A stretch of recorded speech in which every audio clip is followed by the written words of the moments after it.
Hey everyone, Sasha Vujačić, aka The Machine, two-time champion, and you're watching Byron Scott's Fast Break. And we're back. Another episode. Byron Scott's Fast Break. Yes, sir. Kid Jake. B. Scott. Byron Scott. And today we welcome somebody that bleeds purple and gold just like us. Big time. Big time. NBA two-time champion, Sasha Vujačić. Yes. Is in the building. I'm overwhelmed. Thanks for having me, You're gents. very welcome. Thanks for coming. We're going to go through your accolades here in a second, but I have some beef with you, but we'll talk about that. We'll talk about that here in just a minute. You just got here, Sasha. You Yeah, know what I'm saying? And you go. That's a warm welcome. Let's go. Can't wait. Love it. All right, the career. So you turned pro as a teenager. Started your career in Italy, Italian league with a Udine. Is it Udine? Udine, Snyder Udine at the time. Okay. Well, like he said. Drafted by the Lakers in 2004 with the 27th pick. Two-time NBA champion, winning back-to-back titles, 2009, 2010. Additional NBA stops. By the way, we should have won 3. I'm just going to go on the record and say that. We should have won 3. Yeah, I should have won 5, so I understand. Believe me, I understand. Additional NBA stops with New Jersey Nets, New York Knicks, and played a couple days for the Clippers, the JV team. Yeah, let's forget about that. It's just the outhouse. Yeah. it was a momentary mistake.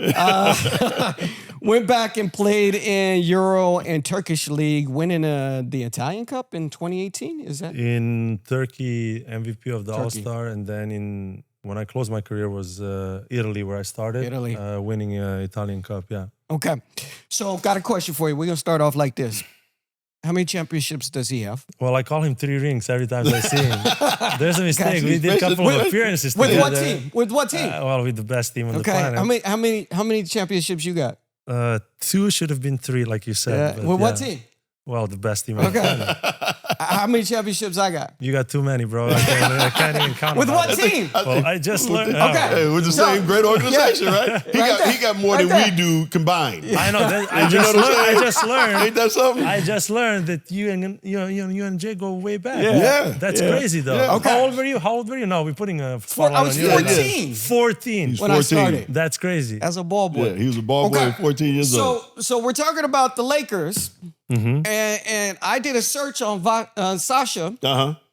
And I see another podcast. Like, we're blood. How come you don't do our podcast first? I don't know. I wasn't invited, man. You guys didn't invite me fast enough. Oh, there you go. He said we didn't invite him fast enough. See. Lauren didn't deliver the message. I was about to say, now maybe Lauren didn't tell you, properly. but yeah, you've been invited a while back. So maybe Lauren forgot to tell you. So she for sure 100% did. But the thing was, like after what happened, and I just didn't want to do anything. Didn't want to go on TV. Didn't want to talk to anybody. I needed, of course, Kobe, my big bro. And I just needed some time to kind of, process everything and be able to speak. And then years passed by, and, you just started accepting that he's actually watching over us and he's with us every day. And then when we came to this podcast and TV and stuff, I was just not ready. I wanted to do it with people that I either played with or against. And that's how the first podcast came, with Tony and Zibo. And I thought it was interesting to kind of go with the opponents where we kind of didn't like each other. Yeah, but they played for the Celtics. The problem is, Sasha, we got the last laugh. Tony Allen played we for got the the last laugh. In 2008, the year we lost. Yeah, but the next year they came back and won. So we played Orlando. I think it was Orlando the next year. The Orlando's next year, but in 2010 it was the Celtics again. So you got that revenge. Yeah. So I'm with Sasha on that. I understand. Let's blame it on Lauren. Yeah, there you go. Let's blame it on Lauren's fault. But let's go back. Draft day. Yeah. Okay, 21 years ago. Draft day. You get drafted by the Lakers. How was that experience like, and how did you feel? Because I know one of your dreams, as you said many times, was to be in LA. So tell us about that experience. One of the best experiences of my life. It was Madison Square Garden. You went through draft workouts, and when I was 12 years old, I actually said I would love to go to the Lakers and win with the Lakers. Like, there's one thing going to the Lakers, and there's another thing winning and continuing the legacy that everybody started, especially you guys with the Showtime. So being one of the, talented kids there, I had to leave home pretty early in my career. Following that dream, went to Italy. In Italy, I was 5 years as one of the youngest international players that played in the first division. And European League, how it is. It's not that easy, right? No, it's not. They don't play. League was, they don't play. Yeah, but to kind of fast forward to the draft, it was just, you're going somewhere. Right. But for me, Lakers were that goal that I just wanted to go to LA, had Kobe there, Phil was still there, and I always admire what they did before that, because I grew up with the era of Chicago, of watching Bird and Magic and Jordan, and then what they did in early 2000s when you were there. Those are the rings that we don't have. You have, so you can brag about it a little bit. I'm not gonna. I won't. That's all good. He has done enough of bragging about it. Don't worry. Yeah, he's done enough. So to me was, there were a couple of teams that wanted me before that, prior, and I just didn't want to go. And then when you come like 24th, 25th, 26th, and you know that it's Lakers, and they're like, wait a minute, what if I just said no to everybody and I'm not going to get picked right now? But then once I saw everybody coming towards me and towards Pops and my agent at the time with the hats, I was like, wow. And I think, my mom describes it the best. Like my smile went from here to like all the way up. I was just the happiest kid on the block. Right. How many people were in the draft room, players that got selected before you? Like, was there a long gap? Because nowadays there's only like 15 players, right. 10, 15 players in the draft room, and they really don't showcase players getting drafted after 10. No, I go under the umbrella of still old school doing things. Yeah. So that's what happened. There were a lot of players. There was a lot of disappointment in the room, a lot of joy. And it kind of helps you to grow as a person, to see people that were supposed to be drafted and they're not, people that, got anticipated. And it just makes your mind realize, wait a second, like this is, a dream for someone, but another year of disappointment. Yeah. How are they going to take it? Then you kind of stay in touch with your friends that were also drafted. And I didn't care about anything or anyone. Did you talk to any teams in the first 26? In the first 26 picks? I was supposed to be in first 20, actually. But let's not go there right now. That's why teams don't like me anymore. They like me and don't like me still. But I think that, I wanted the toughest path. I wanted to come here and win where it's the toughest because what everybody set up before us, that goes to, to the 60s, 70s, to Showtime. It's just something that was untouchable, and like the song "My Way" or "New York, New York," you can make it there, and that's how it felt. So for me, it was Lakers or nobody. I was kind of immune to everything else, and really wanted to be here. And then, actually, there was a relationship with a lot of teams already, because when I was playing in Europe, we had a lot of drafts, general managers. Coaches coming over and scouting you and talking to you. So you got to talk to everybody, be nice to everybody, right. Do the questionnaire, make sure that they don't want you and stuff, but you know where your goal is. And I had a couple of great workouts. It was just one of those things that, my mind was set where I wanted to go. And Lakers tried to actually move the draft picks to get me, because they knew I was supposed to go earlier. But there was kind of, I wouldn't say handshake, but kind of verbal agreement that it's not supposed to be done, but we made it happen. So it was good. So you came to the Lakers in 2004. Kobe was already 8 years in the league, 8 or 9 years in the league by that time. With three championships. With 3 championships. So you came during the Mamba mentality when he had to take over. And I was there during that whole time you guys were together, and I saw the way he treated you. He was hard on you. He was very hard on you. But you could tell there was a bond instantly between you guys. Speaking different language that nobody else did in the locker room. They actually... I know. They spoke in a different language. I know. And they did it out on the court as well. Talk about you stepping into the locker room in 2004 and meeting Kobe for the first time. Thanks for making me emotional right now. I'm sorry. No, it's good. Well, first I'm gonna say that there are not many people that were with Kobe when he was 8 and 24. Yeah. You were one of them that was with him when he was 8, and then you coached him when he was 24. So I think when I first got there, Kobe was a true leader. For me, they just lost in the finals. Yep. Changed the coach for a little bit. Tanjanovic. Unfortunately, let's not talk about that right now, but it's okay. It was not my best experience. Phil came back. But the thing was, the very first moment when we kind of connected, when we talked about basketball and life, he recognized that craziness, obsession in me that he probably had. And there are not many people that have that. Yeah. So that was big for me. And he treated me differently. That's my big brother, man. He was making sure that he could trust me at the end of the game. As you know, I couldn't start the games because he played my position. But then I was like, how can I end up games with him? Like, how can I stay on the court? And then when Phil came back that summer before, I realized that I need to play defense. I need to kill on defense in order to give him a little bit of break on defense and just be there for whatever my role is.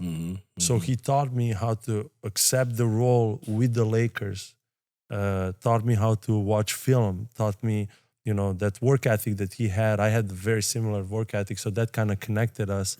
And we both had that mindset of every single day, be your best, do the best you can do in order to get to that ultimate goal. So not many people have that. They want to kind of have that sprint mindset, let's just get it done, easier. But that marathon mindset that we shared, I think immediately connected us, and sky was the limit. Yeah. I love, there is a video out where Kobe was talking and he elbows you in practice, right? And you bammed him right back, right? And the thing, as you know, and the thing that we know about KB is that, like you said, you got to earn his respect. You got to earn his trust. And if you don't bag down like you wouldn't, for him, that means, okay, I can be in a foxhole with this guy. I know he'll have 100%. my back. And that's just, like you said, that was his mentality. He tested everybody. Yes, he did. He tested everybody. And he tested you for a reason to find out if he could be, if I can trust you. That was basically it. He tested you to find out if he can trust you. And I love watching that video back in the day where he elbows you, get your hands off me, and you just bammed him right back. I said, yeah, I can see why he loves Sasha, because Sasha didn't back down, right? But I mean, we could talk about Kobe all day. Yes. We really could. But I want to ask you about this. Game 3, 2008, against the Celtics. You had a big game. Came off, did extremely well, one of your best performances, but y'all lose the game. Did that fuel you guys for the next year? Because, you guys came back the following year, got that chip. Let's get one thing sure. We won that game. We lost the chip. Yeah, right. Yeah, so let's make sure. The game you played really well. When we lost. Y'all won it, but you lost the chip. You didn't win the chip. Yeah, we won that game, but right? we lost the next game. Which was game 7. Was it game 7 or game 6? No, game 4 we lost. We had a lead, 26-point lead. Right. And at the halftime, we came back. You're taking me down a very, very sorrow path, but that's okay. That's okay. Hey, I got a couple memory of them lane, too, believe but that's me. okay. That's a memory lane. I think, your question, for us, we were playing the best and the most beautiful basketball at the time in 2008. From the way we started the season, the way we went, we just caught the momentum. We beat the Spurs, I think, in Western Conference Finals. And then we just were too young to understand what it means being in the finals. That's why I said to people, I said, you got to understand that camaraderie, that team spirit that it's built throughout the years, you have to enjoy it, because once it's gone, it's gone. It's gone. You're right. But that brought us together. Losing that year, one of the biggest handicaps that year was not having Andrew Bynum. And that really hurt us, because that pushed Powell to play 5, and he was not comfortable playing 5, just coming from Memphis that year. So from every basketball aspect, I think we were better. But as Kobe and everybody said, we got probably bullied that year because we were too young to comprehend that. But then again, you need to lose in order to appreciate it and win and try to win again. That's why in 2010, after we came back playing them, we understood what it means losing, being on that level, being so close to grabbing that Larry O'Brien, like just like getting it. Yeah. And they crushed us. So when you see grown men crying in the locker room after Game 6, when they embarrass you in Boston, and you know the feeling because you went through the same mindsets with the same exact team, and then you don't wear green for a year. You know that also.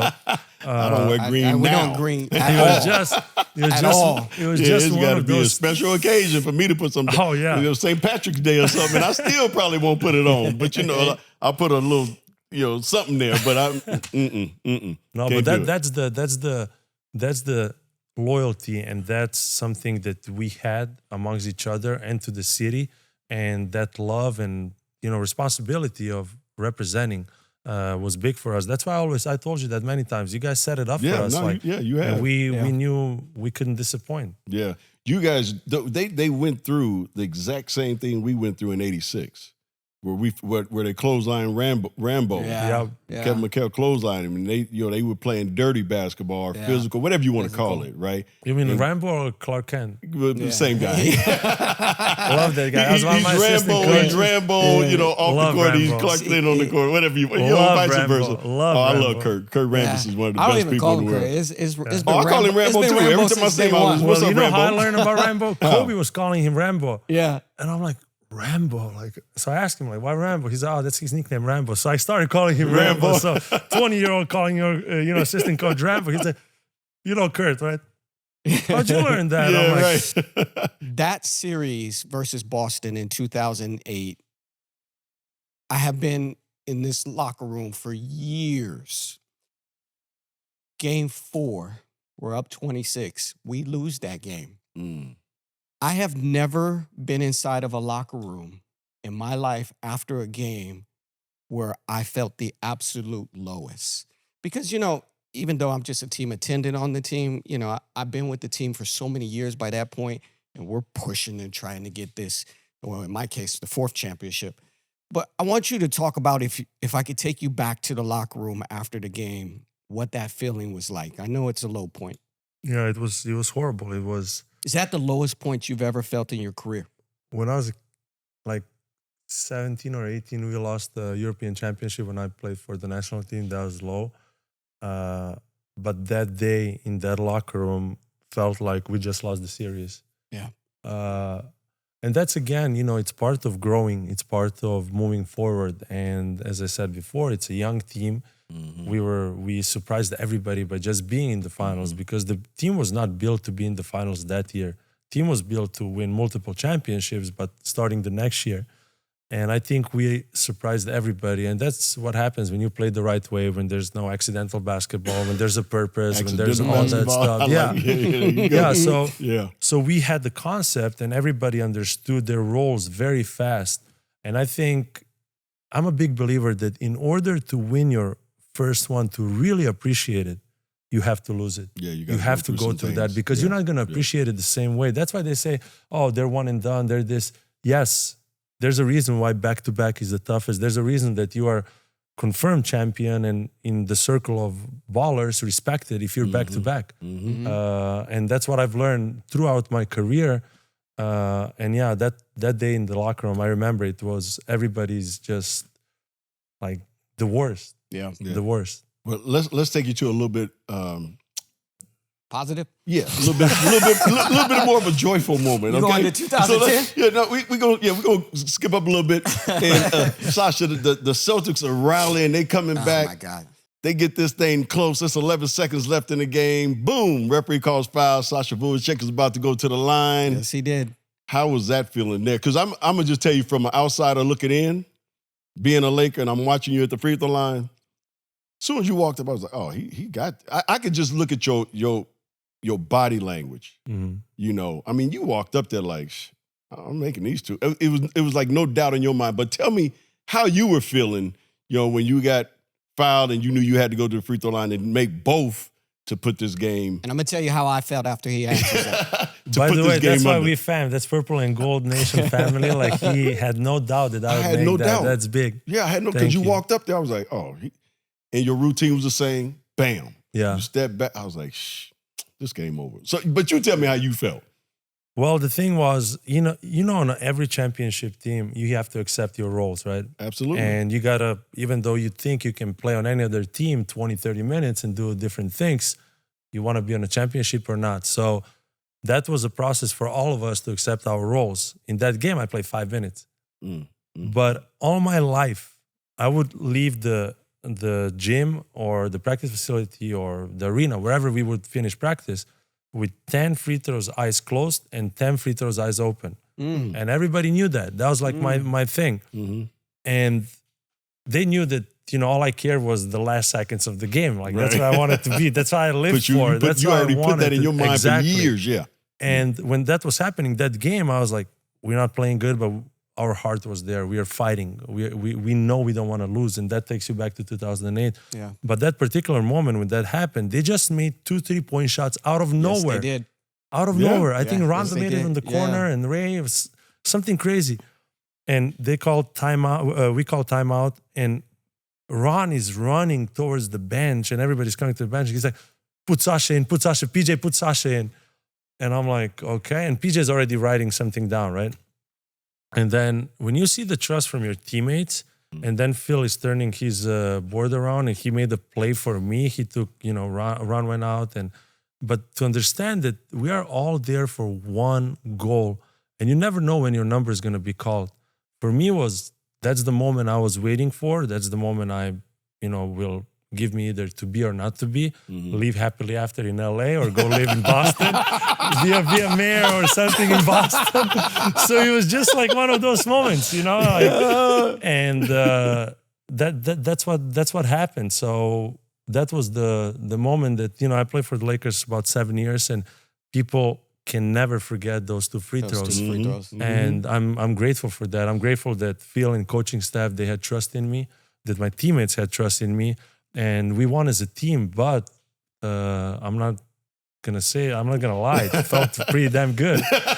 So when that was happening, I was there. He hadn't played pretty much the whole game. Yeah. And he gets fouled, and I'm like, fuck, Sasha. Fuck, thanks for the trust. Just please make. See, you didn't have the trust like I did, I guess. Please make one. He was never coach of the year. Yeah. Just please make one, Sasha. And he walked up there with the most confidence I've ever seen in my life.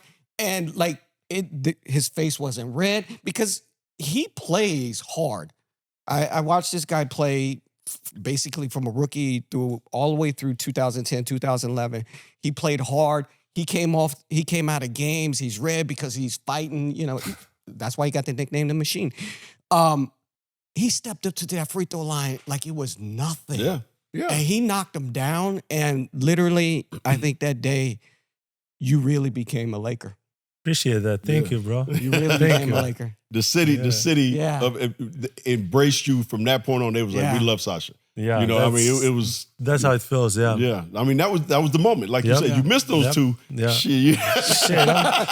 People now like be throwing shit at you everywhere you go. In Boston, everybody in Boston loves his ass. Yeah, Boston would have been happy, but LA would have been throwing shit at you every time they saw you. Right. Oh, don't do Spush like that. Don't do Spush like that. No comment here. Yeah, we're gonna leave that one alone. So, again, you played for one of the greatest coaches of all time. Yeah. How was it to play for Phil Jackson and learn the triangle? So, being a European, coming from Europe through ex-Yugoslavian basketball school as a kid, then Italian school, respecting the game, learning about the game, being a student of the game. When I was young, around 12 years old, when I told you, I said, when the agent sends you this questionnaire Q&A, like who you want to meet and all that stuff, and I said Phil Jackson. And at that age, I was like amazed by how he connected all the egos, all the players in Chicago before that, and then with the Lakers. So when Phil came back, the reason why I went to the Lakers in 2004 was to be with Phil, because I was supposed to be drafted year before. 2003, like the year you guys went to the finals, but they had only second round pick, and I didn't want to be second round pick. I just said, I'm going to be first round, like late first round, whatever. It's, one of like pride or however you want to call it. Right. And then he left and Rudy T took over and I was disappointed. But it was good because I had to see different kind of coaching. And then when late Frank Hamblin took over the triangle, I was like, wow, I love it.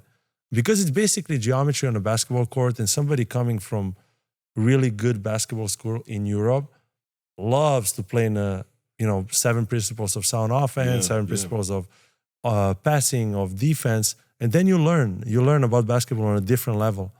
And, Phil was monumental there for us. Kurt was actually monumental for me to explaining and Tex. Those were the 3 people that I would just, like Kobe would go to Tex and just asking questions. Yeah, and that's how I was, because I wanted to learn, because I knew that was something that can give, like, my dream can be realized. And it was one of the best moments. Like, he put me, first month he was a coach, he put me on Tai Chi. He's like, you got to calm down, man. Oh, he's full of energy. I was like, wait a second, what does that mean? Because I was, young kid from Europe, dominating in Europe, coming here. I'm like, no, I'm going to kick everybody's ass. Like, I was just very... And then I started doing Tai Chi. We did yoga together. And one of the most instrumental things that I've learned from Phil, and still learning up to today, is mindfulness. How he connected us in the video room, on a basketball court, outside the basketball court, by spreading the mindful message and connecting us through breathing and being a unit when it's the most needed. Because a lot of teams, you have guys that want to, there's a lot of jealousy in basketball, the little groups go left and right. But I think he's a great coach, but he's even better teacher. And he was understanding every single individual. And that's why he's the greatest of all time, in my opinion. No, that's Coach of the Year right there. I know that. I just said that before, Coach of the Year. Greatest of all time. I know. I'm just giving you a hard I time. know. I played Yeah. against him. Yeah. I played against him and he was Coach of the Year. Yeah, when I was in New Orleans. We had them numbered though, because I wouldn't they go had that a far. short now. point guy. Okay. So, But they had a great team, and what you did with that team in New Orleans was incredible. yeah. And you saw a little bit of our mindset with Pedro over there. yeah. Oh, yeah. So Pedro, every time they played us, he would put Pedro out there like 30, Pedro. just the 3-point line. Page, Well, that boy is don't get it twisted. This guy can shoot the ball as well. I come think on he now. still holds the record for the highest. I broke 3-point someone's record back in the day, but that's 3-point okay. percentage. I think he holds the record for the highest 3-point percentage in a I season. do, but you know what I've heard? You know what I've heard? 44, is it 45%? Am I correct? 40. I think I beat you by like What was something. yours? I think mine was like 44 something. Yeah. 45, I think his is 45. Yes. Yeah. True that, but then they changed some numbers years ago to, like, that's what I've heard, to go like more or less attempts so some other people can break records, but I'm not gonna. No, people like from 8 years ago, not even like, not even, they're not on the team right now. They're not on the team right now. Because Sasha's right, because I didn't have a ton of attempts. I had just enough attempts to qualify to win the NBA 3-point percentage for the year. Wow. And the amount of attempts you had to have was like 35, 40, something like that. I ended up like with 40. Well, we only shot one, maybe 2 a game. Yeah, it wasn't that big of a deal. You know what I'm saying? So in 82, no, I take that back. It was higher than that. But in 82 games, I might average 2 threes a game. Sasha, Well, there were times when I couldn't average any shots on the game because somebody decided to, win the game on its own, and he was the only one on the planet that could do that. And you're like, okay, no problem, defense time today. you have to defer at that point in that's the time. thing. Let me play defense. Let me get on the other end. Let me do what I got to do. And give him the ball back.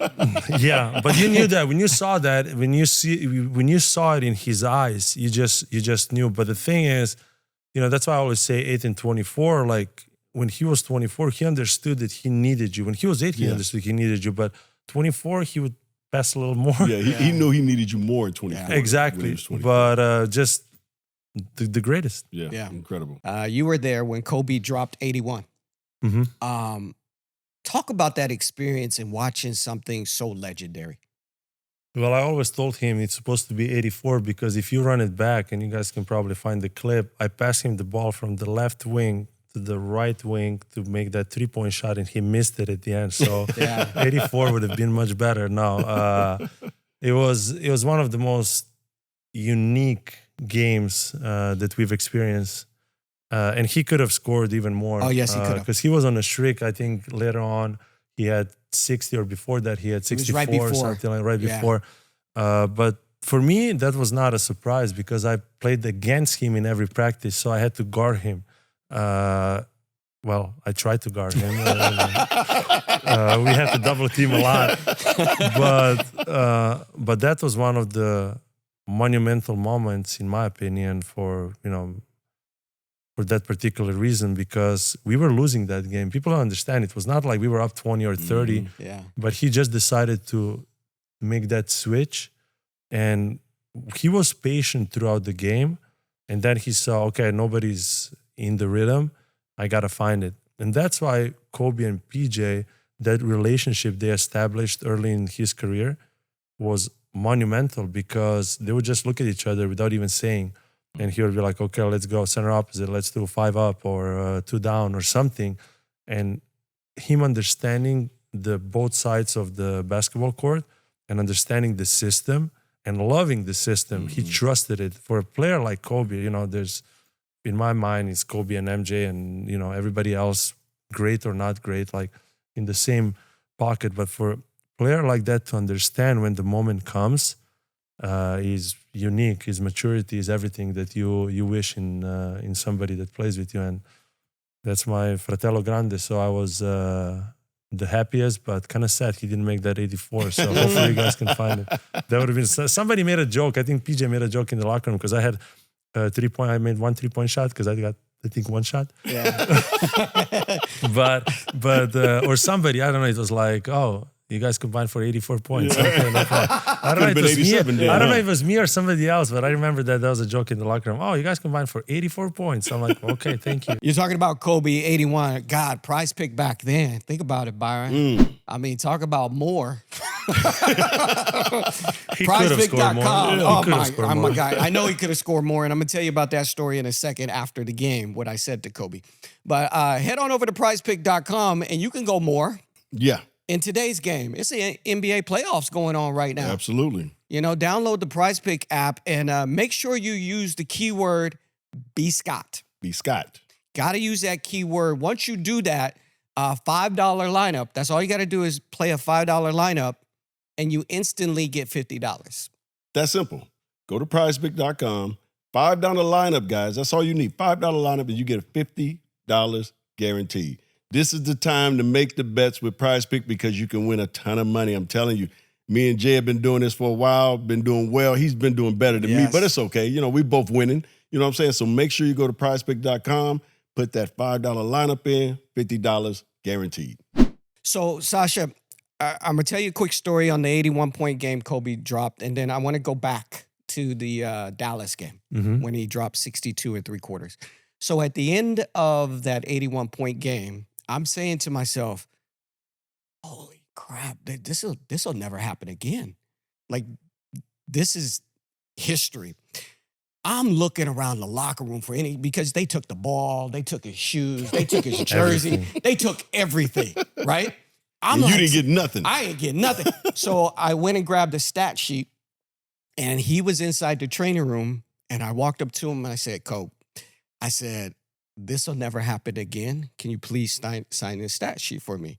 He looked at me, he grabbed me on the shoulder, and he said, don't you ever fucking shortchange me again.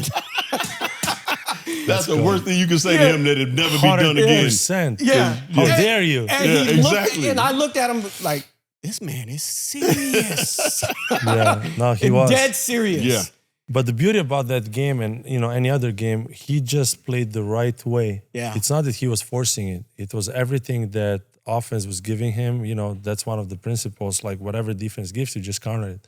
Yeah. And he could have scored many more, but he was set on a, not individual goal, he was set on a championship. So that's why he was like, okay, I can do it now. So I do not think that's Kobe's biggest accolade, personal accolade. That's just me personally. Okay. I think it is 3/4 versus Dallas. He outscored them 62-61 at the end of 3/4. nowhere in history, I don't think that's ever been done. Well, I think Will Chamberlain might have did it when he scored 100, but other than that, but that is unknown 60 talk points. about that day. Like, that was amazing to me. I think that's his biggest accolade personally. And I've told him that prior to his passing. But how do you think about that game? Well, Dallas at the time was the best team in the league regular season, right? They were building a team there for a while, and they were trying to win championships. So they came in and they found the purple and gold ready to go. And it was like that because we just caught the momentum. I remember that because I had to play a lot of full court pressure on their point guard. But Kobe was just different, and once you get in a zone, once you allow the game to come to you and you have teammates that trust you and trust the system you're playing, what you are about, it comes easy. And he did like that game. He knew he could have scored like more than 100 easily. Yes. But when Phil took him out, they asked Phil the question a lot of times, and he said like, we got bigger things to think about. And Kobe was not focused on individual accolades or anything. Yeah. He was focused on winning championships. Yeah. That's what he wanted. He wanted to chase championships and be the best ever with the most. And I think that to him, knowing that, it was just like on the paper, but we've seen him score in practice in a ways that I was like, this is not humanly possible the way he was. But that's the work ethic, that's the mindset, that's the understanding of a basketball and knowing where you want to go. And he had all of it, and he did. You're right. He had all. So of it. I wasn't amazed. You were. I was amazed. I knew he was there. I was amazed. We knew. Yeah, how can you not be? But it was just for everybody else to see how incredible and unique he really was. Yeah, unbelievable. Let's go. I got this question for you because I want to know, how did you get the nickname the Machine? That was, I think, the long road trip. My second or third year with the Lakers, and European players are not particularly known to play defense at the beginning. You probably saw that as a player, as a coach. Oh, I remember back in the day. Hella fundamentals, though. Oh, fundamentals off the chain. But there were a couple of summers that I would just like lock myself in and play defense and learn how to, try to anticipate and read and just watch the film against every opponent that I would play. And then I think that long road trip, we are in Chicago, and I'm just, making shots, but also playing defense, playing the right way. And it's just that momentum. Once you get the rhythm as a player, you just start killing it. And at the time where Stu Lantz and Joel Myers, they said something in the way of like, oh, look at him. He's like the machine. Yeah. He's playing like the machine on both ends of the court. And then my teammates heard about it, Laker fans, and then it became the machine. Yeah. And then every time I didn't play like a machine, they would make sure that they would tell me. So I had to represent the nickname also, besides that number 18 and Lakers on the chest. Yeah, so that is cool. So I'm in the locker room, and it's pregame. And Sasha's out on the court warming up, and he comes in, he's wearing his headband. That's where he's wearing his headband, dripping sweat.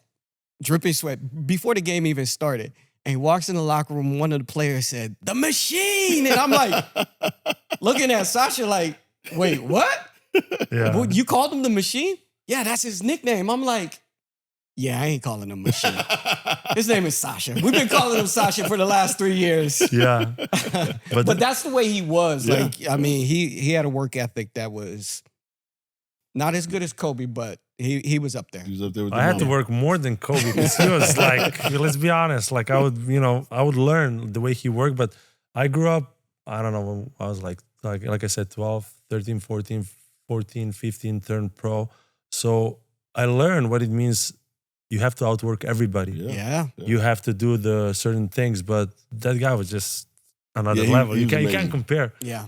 Yeah. But the Machine later on, like it was a joke, and then now I'm like, that's actually a cool nickname. I like it. Like, it is the Machine. I like I it. thought they were joking. That's I a cool really name. thought they were joking. That's a cool name. I like that. So they started it. Yeah, the teammates were going crazy with that nickname, and then everybody else picked it up. Yeah. So. How was your New York Knicks experience? Now I know you're the only person in the history of the New York Knicks to have 2 4-point plays. Look at you. Good job. A little 2 record. 4-point plays. Yes. So, but how was the experience being in New York?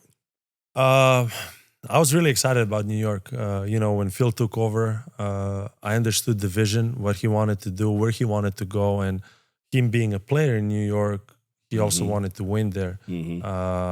And I accepted that challenge. I wanted to have 3 championships in NBA, and I was, trying to find the way. Our first year there was unfortunate. It was a lot of understanding of the personnel, and the things didn't go the way they were supposed to. The second year. Is that when year, Fisher was the coach? Yeah. Okay. Yeah. So it was, and it was Phil's first year. And then the second year, I think Kurt took over halfway through the season, and that's where we actually started kind of clicking, and everything was going the right direction. But the second year, when we brought D-Rose, I think Joakim came, Kristaps was ready, KP. Not to name everybody right now, but we had a good, solid team to go against Cleveland that year in the Eastern Conference Finals. So I saw the vision. Is just, Phil being there every day or being in the office or building everything together. It's a little bit different, especially if you don't, I'll be honest, you don't clean the house when you take over. It's tough. And that's one of the things along the way that I've learned, Jeannie being my big sister also and being in a purple and gold family, you always have to clean the house when you start something over. And that's what she told him.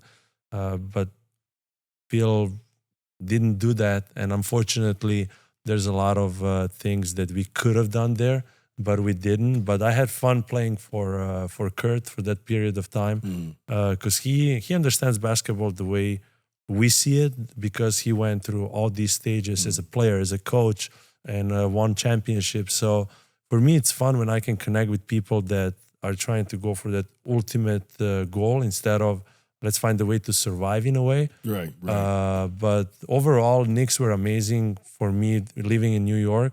But I always connect to if we won or we didn't. So it was disappointing, very sour feeling of not doing much more because the team was built to be special, kind of quietly special. But you needed everybody to buy in. The reason why we were so successful in LA is because that was Kobe's favorite system. Kobe understood that. Kobe studied it. Kobe was there, and he was our leader. He was the guy that you need help with anything, let me show you. And for me, as him being my big brother was like, okay, like I get it. But we didn't quite have that in New York. Maybe not understanding of what we wanted to do or what it was supposed to be done. So it's a little sour feeling of not achieving it. But still, New York is quite incredible. They hated me actually for my first year there. Really? They hated me. Like every time I would get on the court, I would get boozed. I couldn't even like take a shot or make a shot or play defense. So one day we were in the locker room and one of my teammates says, "You know why they booing you like that, right?"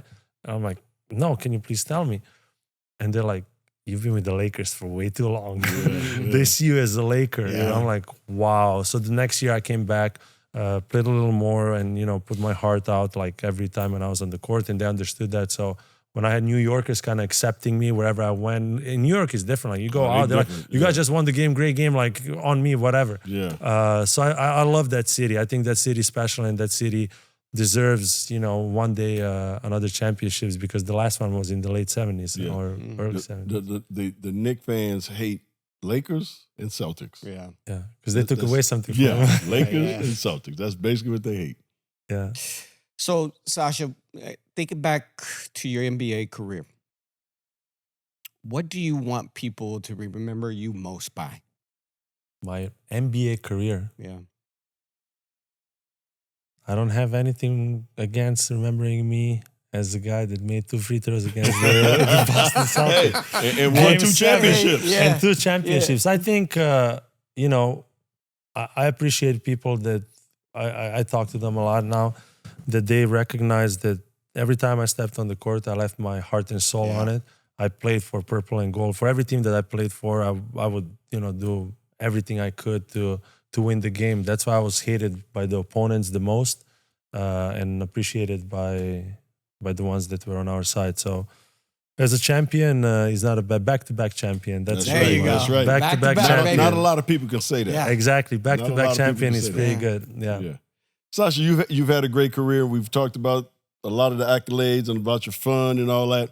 Let's talk about your wine, man. I mean, we haven't got a chance to talk about Alexander here. This red wine right here, I had this at Crypto, and I'm gonna be honest with you, it's one of the best red wines I've had. I was happily surprised, to be honest with you, because I didn't know this is what you were into. So tell us a little bit about your winery. Yeah, so basically, thank you, first of all. I believe you were happily surprised because it was just like, okay, he's doing wine, let's try it. We won't say names of other wines that I was doing that Sasha wasn't happy about, but... Well, that's... So he said... Nothing against anybody. No, nothing against anybody. No, but he was like, you need to try this glass. I tried it, I was like, whoa. Thank you. Whoa. Yeah, so basically when we lived in Italy with my family, because, I wouldn't be here without my parents, my brother, my sister. And we lived in Italy from 2000 to 2004 before I got drafted. So it was 5 years. And Pops fell in love with the winemaking. It's not hard not to fall in love with the winemaking. And the second dream was born in that period of time. And that dream was to, hopefully, if everything goes well, if we are capable, to have a family winery one day. That's what happened in 2009. We won the first championship, and then we started looking. My parents went from PV all the way to Napa to try to find the perfect spot. And they found the perfect spot in Paso Robles, actually. And they were both volleyball players. And there's a funny story because they saw over like 150 properties, but they were just, nothing spoke to them. They come to the gate of the property that we have right now, and the gate code was 6767. And when they both play volleyball, and mom was 6, Pops was 7. So they're like, oh, there's a message That's here. a sign. So there's a sign. Yeah. And, as an athlete, or you believe in signs. You're not superstitious. We are anyway. So And we try to deny it every time. Right. I mean, 6767. Yes. That was, and so they came to that property where it's like a big oak tree that's been there for over 100 years. And behind the house was exactly the varietals that Pops was looking for. And that's how it happened. Like, Pops is the winemaker. My brother runs the show. He's the COO. He was actually, when we had a team in Japan, I'm kind of taking you a different direction right now. He had to come back in order to get the wine going. We were kind of stagnant for a couple of years, not knowing what direction. The product is great.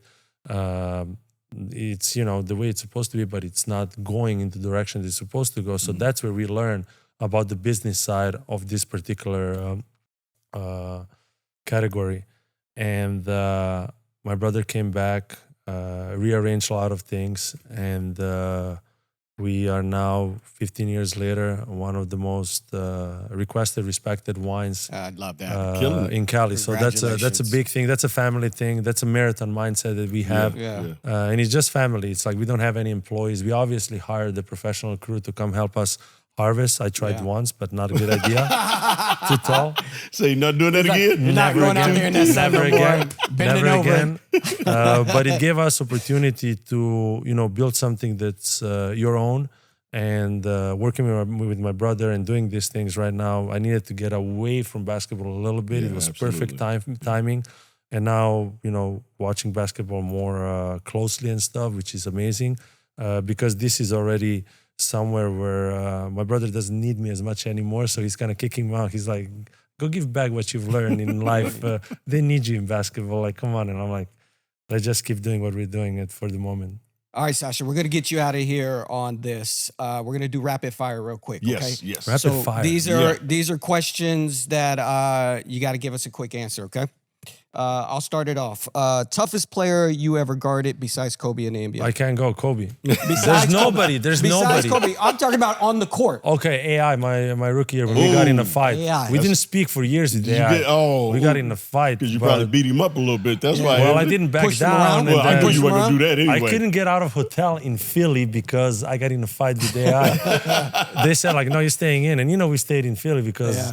And I was like, wait, what? They're like, no, they're waiting for you outside because that's how AI is big, right? Yeah. But then finally coming out of the locker room in New York, AI is there. I'm like, oh, shit, we're going to fight right now.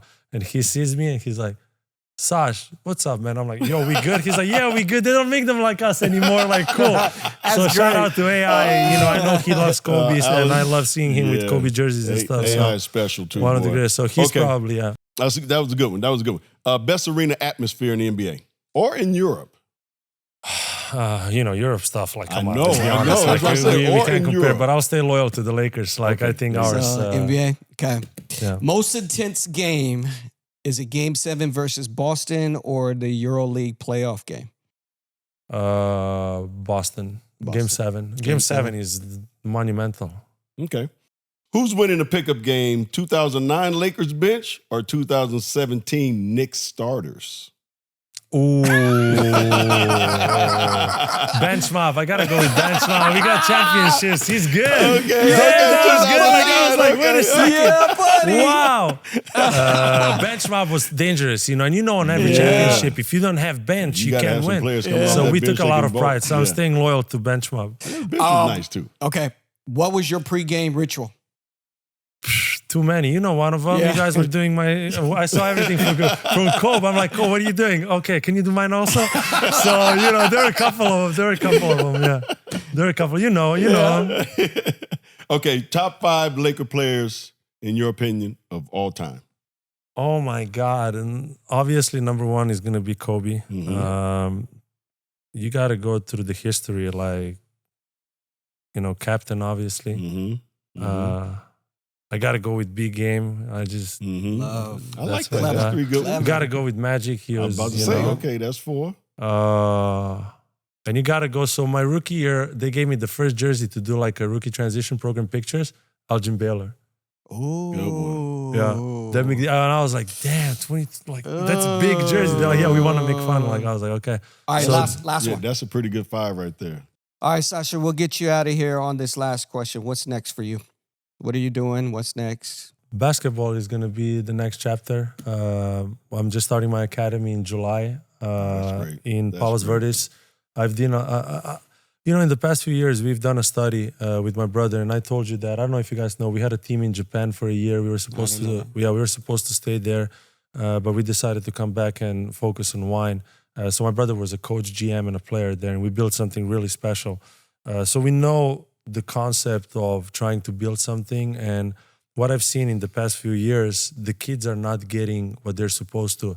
Watching the NBA, everybody's complaining that the product is bad. The product is not where it's supposed to be because of the fundamentals, and it starts with the youth basketball. And I think if we are able to give them, to take away the participation trophies that they get every single time they do a camp, they do something, and try to build leaders, teach them what adversity means and accountability, what game of basketball actually teaches you if it's taught the right way, we're going to have a lot of more dynasties to see in the future. So we're starting that in July here in LA. But I'm watching a lot of basketball, let's put it this way, and I'm studying the game from different perspective.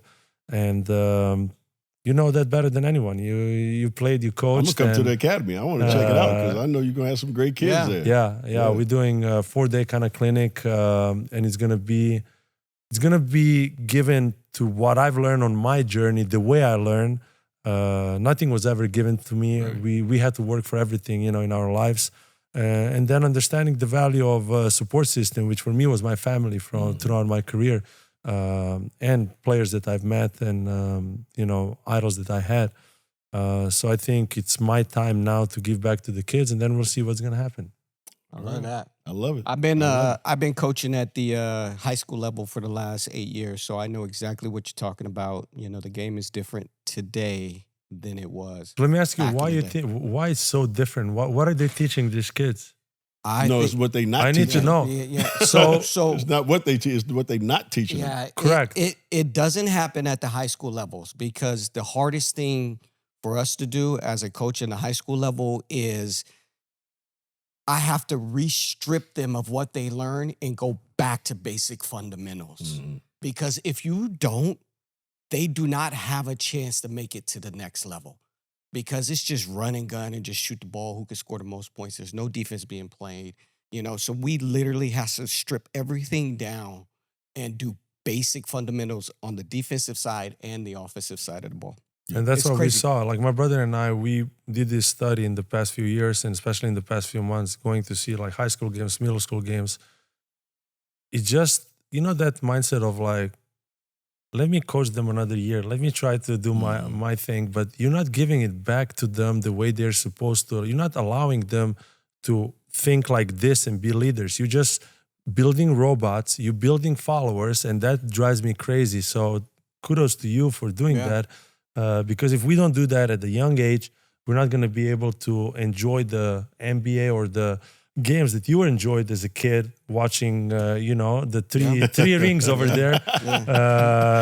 By the way, we're playing in a golf tournament together, so I can't wait. Yeah, man. me too. I mean, this is gonna be a lot of fun. Sasha has a great swing. He'll tell you he's a 12. He's an 8, 7, somewhere in there. Well, And, he's apparently 15 and just had a hole-in-one, so let's not talk about that. Hey, I've seen 18s have a hole-in-one. But anyway, Sasha, thank you so much, man. Thank We you, really Sasha. appreciate you Thank you. coming on Great the times, man. Thank you for having podcast me. Fast Yeah, Break. appreciate that. Thank you for watching Byron Scott's Fast Break. If you like what you saw, here's some more videos. And while you're at it, don't forget to like, comment, and subscribe.